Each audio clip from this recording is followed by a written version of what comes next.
front of me is OPPO Reno8 Z, and today I would like to show you how you can add emergency numbers.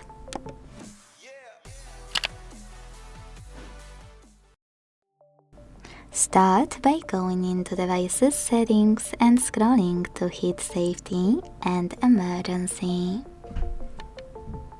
Then tap on Emergency Contacts and hit Add Emergency Contacts to pick all of your contacts you wanna add.